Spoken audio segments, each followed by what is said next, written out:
Laptop की design की बात करें तो जो आपका टॉप लिड है वो आपको मेटल का देखने को मिलता है। तो जो आपका लोगो है वो लिट अप लेफ्ट साइड में टॉप लिड के आपको काफी कुछ देखने को मिल रहा होगा। लोगो की बात करें तो आप i7 13 देखने को मिलता है, तो वो आवाज सुनने में दिक्कत होती है। दोस्तों अभी मेरे पास है एसर की तरफ से आने वाली एसर प्रीडेटर नियो सीरीज 2023 वाली। सो आप यहाँ पे देख सकते हो कुछ इस तरीके का बॉक्स मिलता है। तो चलिए फटाफट इसे ओपन करते हैं। तो एक बॉक्स आपको ये देखने को मिलता है और इसके अंदर एक दूसरा बॉक्स देखने को मिलता है, एक ये भी बॉक्स आपको देखने को मिलता है। बात करें बॉक्स के डिटेल की, आप यहाँ पे देख सकते हो laptop computer 1 unit containing laptop, user manual, adapter और पावर केबल आपको देखने को मिलती है।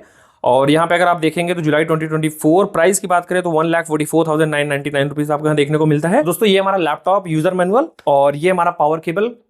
और चलिए पहले से एडॉप्टर को ओपन करते हैं। भाई साहब ब्रिक देख रहे हो, कितना बड़ा ब्रिक मिलता है आपको देखने को। और कुछ ये साइज है एडॉप्टर के, 230 वाट का ब्रिक आपको देखने को मिलता है। और अच्छी बात ये है कि यहाँ पर आपको किसी भी तरह 16 एम्पियर वाला प्लग देखने को नहीं मिलता, नॉर्मल प्लग है, तो आपको कन्वर्टर की जरूरत नहीं पड़ेगी। ये हमारी यूजर मैनुअल है, एक इन्वेलप आपको देखने को मिलता है। इन्हें चलिए साइड में रखते हैं, इसे चलिए ओपन करते हैं।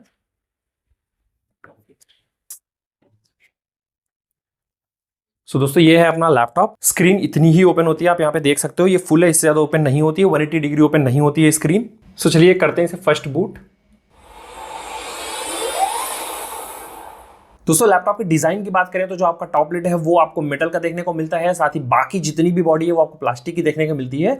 साथ ही आपको इसमें एक लोगो देखने को मिलता है। लेकिन ये जो 2023 वाला मॉडल है इसमें जो आपका लोगो है वो लिटअप नहीं होता है। अगर आपको लोगो लिटअप वाला चाहिए तो उसके लिए आपको 2024 वाला मॉडल लेना पड़ेगा, जो लगभग 20,000 रुपीज एक्सपेंसिव है। सेम कॉन्फ़िगरेशन के साथ केवल आपका प्रोसेसर एक जन अपग्रेड हो जाएगा। दोस्तों डिजाइन में अगर आप ऊपर देखेंगे तो आपको यहाँ भी काफी सारे होल्स देखने को मिल जाते हैं। और ये जो होल्स हैं ये आपके जो लैपटॉप का टेम्परेचर है उसे कम रखने में काफी हेल्प करते हैं, इसे कूलिंग में काफी हेल्प करते हैं। दोस्तों बात करें टॉपलेट डिजाइन की, तो आपको टॉपलेट डिजाइन में काफी कुछ देखने को मिल जाता है, लिखा हुआ, डिजाइन किया हुआ, आप यहाँ पे देख सकते हो।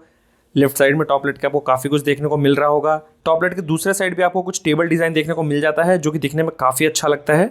इस लैपटॉप में आपको टॉपलेट फ्लेक्स लगभग ना के बराबर देखने को मिलता है। बात करें अगर टॉपलेट वोबल की तो वो भी आपको बहुत ही कम देखने को मिलता है। हिंजेस काफी स्ट्रिक्ट है, फिर भी जो अपना लैपटॉप है वो एक हाथ से ओपन हो जाता है। दोस्तों बात करें कीबोर्ड फ्लेक्स की, तो आपको कीबोर्ड फ्लेक्स बहुत ही हल्का देखने को मिल जाता है। साथ ही जो की है ये बहुत ज्यादा क्लिकी नहीं है, बट ज़्यादा सॉफ्ट भी नहीं है, तो आपको यूज़ करना है अगर कीबोर्ड्स की तो अच्छा लगेगा आपको फील करने में। दोस्तों कीबोर्ड में बात करें तो आपको है WASD की जो है हल्का कलर अलग देखने को मिल जाता है ब्लूइश कलर में। साथ में आपको एरो कीज जो है ये ब्लूइश में देखने को मिल जाती है। यहाँ पे जो एसर प्रीडेटर की है ये भी थोड़ा ब्लू कलर में देखने को मिल जाती है। दोस्तों लैपटॉप का जो वेट है वो लाइट की तरफ नहीं है, आपका लैपटॉप का वेट काफ़ी ज़्यादा है। 2.6 kg का लैपटॉप वेट है और अगर आप चार्जर इंक्लूड कर दोगे तो 3.4 kg तक पहुंच जाता है। दोस्तों लैपटॉप में पोर्ट्स की बात करें तो आपको पीछे की तरफ 2 थंडरबोल्ट पोर्ट देखने को मिल जाते हैं, साथ ही आपको एक HDMI पोर्ट देखने को मिलता है, साथ ही आपको चार्जिंग इन का पोर्ट देखने को मिलता है।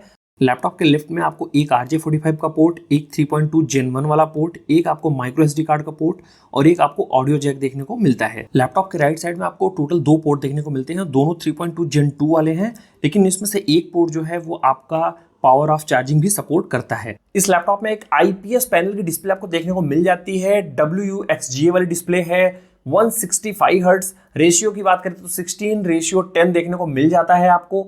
इसकी ब्राइटनेस की बात करें तो 400 निट्स की आपको ब्राइटनेस देखने को मिल जाती है। दोस्तों ये जो स्क्रीन है G Sync के साथ आती है, साथ में इसमें आपको मैट कोटिंग भी देखने को मिल जाती है, तो जिससे रिफ्लेक्शन जो है वो आपको ज्यादा देखने को नहीं मिलता है। दोस्तों स्क्रीन में कलर्स की बात करें तो आपको 100% sRGB वाली स्क्रीन देखने को मिलती है, 70% DCI P3 डिस्प्ले देखने को मिलती है। स्क्रीन के रिस्पॉन्स टाइम का बात करें तो 3 ms का रिस्पॉन्स टाइम आपको देखने को मिलता है। दोस्तों लोगो की बात करें तो आपको यहाँ पे i7 का लोगो, यहाँ NVIDIA का और यहाँ पर एसर प्रीडेटर हीलियोस नियो का आपको लोगो देखने को मिल जाता है।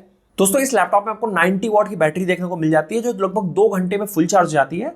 बात करें उसके बैटरी बैकअप की तो मुझे लगभग 3 घंटे का बैटरी बैकअप मिला है, इससे ज़्यादा मुझे अभी तक बैटरी बैकअप देखने को नहीं मिला है।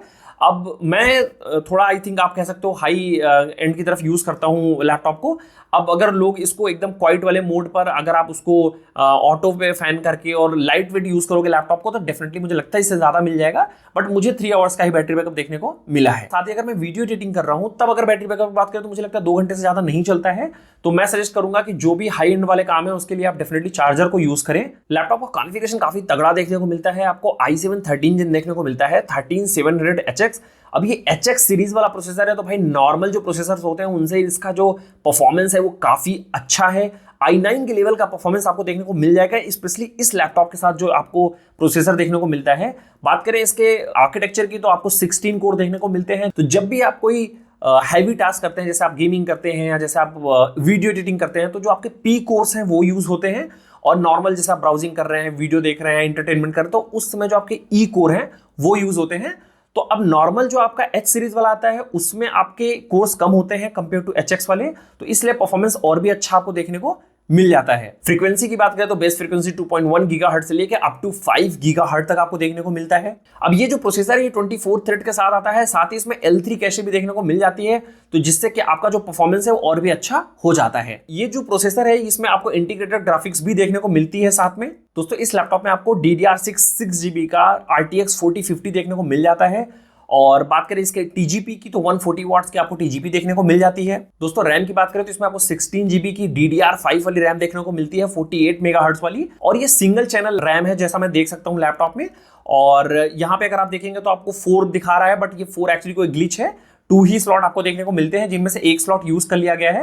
तो अगर आप अपग्रेड करना चाहते हैं तो आप 16GB की एक स्टिक और लगा सकते हो। तो अब चलिए थोड़ा स्कोर्स पर नजर मार लेते हैं कि आपको स्कोर्स कैसे देखने को मिलते हैं। तो कुछ टेस्ट मैंने रन किए हैं, बाकी आपको बहुत सारे टेस्ट के बारे में अगर जानना है तो आप गूगल पर देख सकते हो, आपको बहुत सारे टेस्ट के रिजल्ट्स वहां देखने को मिल जाएंगे। पीसी मार्क 10 के ओवरऑल स्कोर की बात करें तो 6967 देखने को मिलता है, एसेंशियल 10133, प्रोडक्टिविटी में 9436 और डिजिटल कंटेंट क्रिएशन में 9596 देखने को मिलता है। Geekbench 6 की बात करें तो सिंगल कोर में 2547 और मल्टी कोर में 10434 का स्कोर देखने को मिलता है। Geekbench OpenCL भी मैंने निकाला है, ये 84,893 का स्कोर आपको यहाँ देखने को मिलता है। Cinebench R23 की बात करें तो सिंगल कोर में आपको 1823 और मल्टी कोर में आपको 19,491 का स्कोर देखने को मिलता है, जो कि काफी अच्छा नंबर है। Novabench स्कोर की बात करें तो टोटल 3,825, CPU स्कोर 2446, GPU आपका 670, मेमोरी आपकी 241 और स्टोरेज आपको 468 का स्कोर देखने को मिलता है। दोस्तों अब चलिए आगे बढ़ते हैं और देखते हैं इसका स्टोरेज। तो इसमें आपको Gen 4 की SSD देखने को मिलती है 1 टेराबाइट। अगर रीड राइट स्पीड की बात करें तो आप यहाँ पे देख सकते हो, अब यहाँ पे मैंने 2 बार रन किया है स्कोर, और दोनों बारी मुझे स्कोर लगभग सिमिलर मिले हैं। जो रीड स्पीड मिली है मुझे 6500 के आसपास मिली है, और जो राइट स्पीड मिली है 4700 के आसपास मिली है। दोस्तों अगर स्पीकर की बात करें तो इसमें 2-2 वॉट के 2 स्पीकर्स देखने को मिलते हैं। और बात करें इसकी आवाज की, इसके साउंड की, तो भाई इसकी साउंड काफी अच्छी है। आई एम रियली इम्प्रेस्ड कि एक गेमिंग लैपटॉप में इतनी अच्छी आवाज आ सकती है। तो अगर आप टेबल पे यूज करते हो और आप एक्सटर्नल स्पीकर यूज नहीं करना चाहते हो तो कोई जरूरत नहीं है, सफिशिएंट होगी आपकी जो लैपटॉप की आवाज है वो आपके लिए।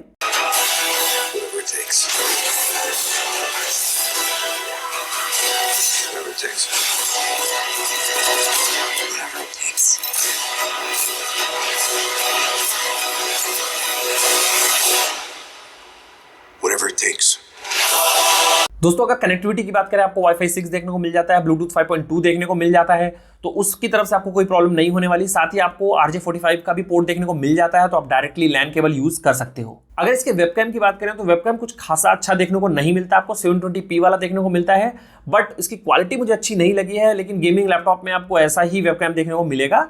वो ये कोई प्रोफेशनल लैपटॉप्स नहीं होते कि आपको फुल HD वाला वेबकैम देखने को मिल जाएगा, बट हाँ आपका नॉर्मल जो यूज होगा उसको ये फुलफिल कर देगा। तो अभी ये वीडियो इसी वेबकैम से रिकॉर्ड हो रही है, ऑडियो भी लैपटॉप का ही यूज हो रहा है, और सामने मेरी एक लाइट जल रही है, तो उस लाइट के साथ आपको वीडियो कैसी दिख रही है आप यहाँ पे देख लीजिए।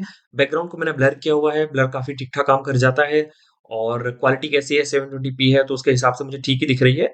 बाकी आप लोग नीचे कमेंट कर सकते हो। दोस्तों अब चलिए थोड़ा इसका गेमिंग परफॉर्मेंस देख लेते हैं और फिर उसके आगे बात करेंगे। दोस्तों मैंने यहाँ पे वैलोरेंट ट्राई किया, और वैलोरेंट में मेरे को लगभग 400-450 FPS इजीली देखने को मिल जा रहे थे विथ हाई सेटिंग। और GPU की बात करें तो 60 to 65% और CPU 70% के आसपास यूटिलाइज हो रहा था, तो जो कि काफ़ी अच्छा नंबर है। और भी मल्टीपल गेम्स मैंने ट्राई किया तो मुझे सारे गेम्स में ही काफ़ी अच्छा रिस्पांस देखने को मिला है। दोस्तों गेमिंग लैपटॉप में कूलिंग काफ़ी रिक्वायर्ड होती है, और इस लैपटॉप की कूलिंग तो नेक्स्ट लेवल है भाई। मतलब इसमें जो एरो ट्विन ब्लेड आपको देखने को मिलते हैं जब वो फुल RPM पर चलते हैं, तो अगर आप बिना हेडफोन के गेमिंग या वीडियो एडिटिंग कर रहे हो तो आपको वो आवाज़ सुनने में दिक्कत होती है, इतना फास्ट चलता है। अब जैसा मैं कूलिंग की बात कर रहा था, तो अब यहाँ पे देखिए सिनेरियो प्रोफाइल, जैसा मैंने गेमिंग सेलेक्ट किया हुआ है, यहाँ पे 3 ऑप्शन आपको देखने को मिलते हैं। तो अब इसे मैं गेमिंग सेलेक्ट कर लेता हूँ, फैन जो है इसको ऑटो मोड पे जाता हूँ, और यहाँ पे देखिए अभी ये ऑटो मोड पे चल रहा है, आपको कोई भी आवाज फैन की सुनाई नहीं देगी। अब now let me change it custom, और कस्टम करके मैं इसे फुल करता हूँ। ये देखिए भी ऑटो मोड पे है, तो ऑटो मोड पे ऑफ करता हूँ CPU और GPU को, और इसे मैं फुल करता हूँ।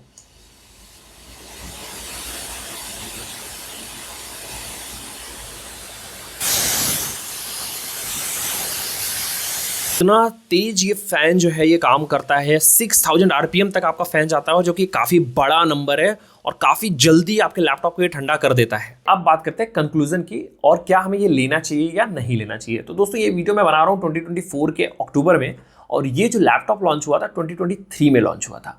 तो अब 24 वाला मॉडल ऑलरेडी आ चुका है मार्केट में। एसर की वेबसाइट पर मैंने चेक किया तो वहां पर आपको ये लैपटॉप अब देखने को नहीं मिलता है, लेकिन इस लैपटॉप का जो कॉन्फ़िगरेशन है वो अभी भी टॉप नॉच का है। आपको इसमें i7 का प्रोसेसर देखने को मिलता है, 13700HX, आपको इसमें 4050, साथ ही आपको थंडरबोल्ट पोर्ट देखने को मिल जाता है, आपको एक अच्छी डिस्प्ले देखने को मिलती है विद 165 हर्ट्ज, आपको RGB कीबोर्ड देखने को मिलता है, एक अच्छी बिल्ड देखने को मिलती है आपको लैपटॉप की। तो काफ़ी अच्छाइयाँ इस लैपटॉप में। साथ ही इस लैपटॉप में कुछ कमियां भी आपको देखने को मिलती हैं, जैसे इसमें आपको MS ऑफिस देखने को नहीं मिलता है, तो इस तरीके की कुछ कमियां भी हैं। लेकिन अब मेन जो फैक्टर आता है लेने और ना लेने में, वो है प्राइस। अगर आपको इसका प्राइस 90,000 95,000 के आसपास देखने को मिल रहा है तो डेफिनेटली भाई ये काफ़ी अच्छी डील है। अपने 20-25 हज़ार रुपये बचाओ और आप इसके साथ जा सकते हो। बहुत ज़्यादा कोई अंतर भी आपको देखने को नहीं मिलता है 2024 और 2023 वाले मॉडल में। तो अगर आप पैसे सेव करना चाहते हो तो डेफिनेटली आई सजेस्ट 2023 वाला मॉडल ले लो, कोई ज़्यादा प्रॉब्लम आपको होने वाली नहीं है। लेकिन अगर आपको एकदम हाई नॉच वाला चाहिए, एकदम टॉप एंड का चाहिए कॉन्फ़िगरेशन, देन आप जा सकते हो 2024 वाले मॉडल के साथ। दोस्तों अगर इस लैपटॉप का आप प्रॉपर गेमिंग रिव्यू देखना चाहते हो तो आप मुझे उसके लिए नीचे कमेंट करिए, मैं इंडिविजुअल एक वीडियो लेकर आऊंगा इसके गेमिंग रिव्यू की। मोस्टली मैंने सब कुछ कवर किया है, फिर भी आपके जो भी क्वेश्चन है आप कमेंट में नीचे पूछ सकते हो, मैं उसके जवाब देने की कोशिश करूंगा। वीडियो अगर आपने यहाँ तक देखी है, वीडियो अगर आपको इन्फॉर्मेटिव लगी है, वीडियो को लाइक करें, चैनल को सब्सक्राइब करें। फिर मिलते हैं अगले किसी वीडियो में, तब तक के लिए बाय बाय, टेक केयर।